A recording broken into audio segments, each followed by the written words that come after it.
Hello guys, welcome back again sa ating YouTube channel, no, The Action Man. Una sa lahat, mega love shoutout po sa lahat ng mga kakamping at sa mga hindi man mga kakamping. Kung interesado ka sa video ito, patapusin mo na hanggang dulo at huwag nyo nang kalimutan na i-like at i-share ang ating video para malalaman naman ng iilan sa ating mga kababayan na nagtutulog-tulugan sa katotohanan. So muli naman nagbabalik ang nag-iisa nyong host na si The Action Man para magbigay ng komentaryo at reaction sa mga mainit ng issue ng bayan. So ito mga ka-action, na gusto lang po ako na i-share sa inyo at tiyak ibibida naman po ito ng ating mga content creator sa kabila. Ang mga nasabing napaka-sandamakmak naman na dala-dala ni Mr. President Bongbong Marcos. Ito po ay matapos magbisita sa isang bansa mga ka-action. At good news po ito.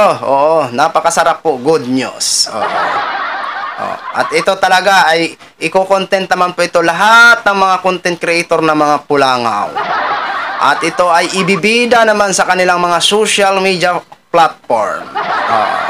Napakaganda po ito na balita mga ka-action.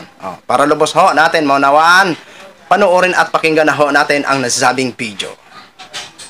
Nakauwi na sa bansa si Pangulong Bongbong Marcos mula sa kanyang pagbisita sa Saudi Arabia.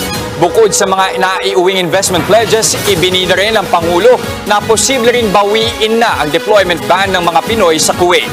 Nasa frontline ng balitang yan si Elaine Fulgencio. Pasado alas 3 ng hapon kanina, dumating sa Villamor Air Base si Pangulong Marcos Jr. at ang kanyang delegasyon mula Saudi Arabia. Ayon sa Pangulo, matagumpay ang naging pag-uusap ng mga leader ng bansa sa ginanap na ASEAN Gulf Cooperation Council Summit sa Riyadh. Malaking tulong daw ang aabot sa $120 million na investment pledges na nakuha ng bansa. Under this agreement, a 500-person capacity training facility will be established in the Philippines to upskill Filipino employees in various professions in the construction industry. The facility aims to train at least 3,000 Filipinos a year and more than 15,000 Filipinos in the next 5 years, ready for deployment with their newfound skills.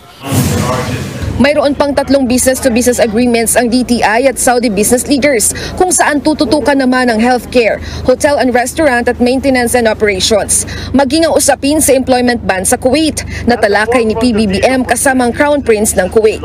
Posible raw na alisin na ng Kuwait ang ipinataw na deployment ban sa mga Pilipino. He was very effusive in saying that we should remove all of those and we should continue as we had done before. Now that will end and we will now return to the normal state of affairs with the Kuwaiti government, and in fact they have moved very quickly. They have already started discussions at the ministerial level, at the ambassadorial level as well. Ayon pa sa Pangulo, tiniyak din ng pamahalaan ng Saudi na isinasaayos na ang hindi nakuhang sweldo ng aabot sa 10,000 OFW matapos mabankrupt noong 2015. Bago naman bumiyahe pa uwi ng bansa si Pangulong Marcos, nakipagkita siya sa Filipino community sa Riyadh. Marami sa kanila, pawang mga nasa professional sector gaya ng mga nurse, accountant at engineer. Nagbigay pugay ang Pangulo at tiniyak na tututukan ang kapakanan ng mga OFW na nagtatrabaho sa Gulf nations. So yun na mga ka-action, napanood na po natin. Napakaganda pakinggan.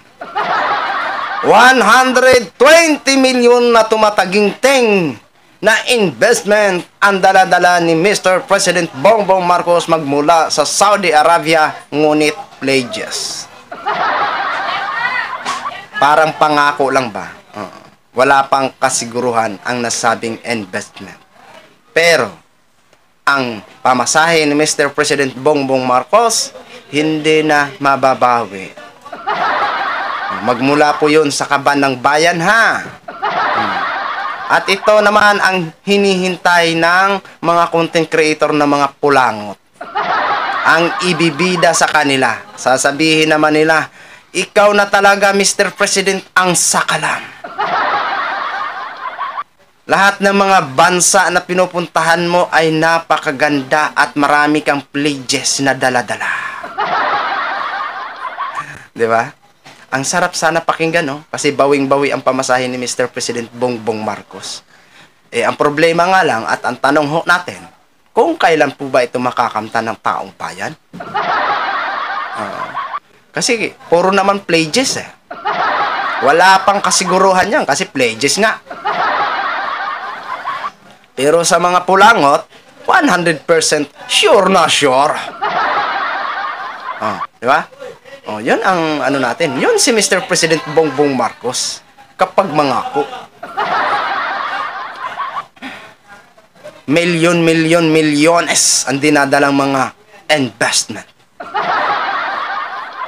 Sana na naman po, pagdasal lang ho natin na sana maano na yun, magkatotoo na po ang mga nasabing pledges na yan. Kasi wala naman pong ibang makinabang dyan kung hindi ang maraming Pilipino ho, mga ka-action. So yun lang ho, mga ka-action, share ko lang ho sa inyo. No? Maraming salamat sa mga viewers natin, Luzon, Visayas at Mindanao all over the world. Ako po, ang inyong lingkod, si The Action Man. Have a good day, everyone. Beautiful.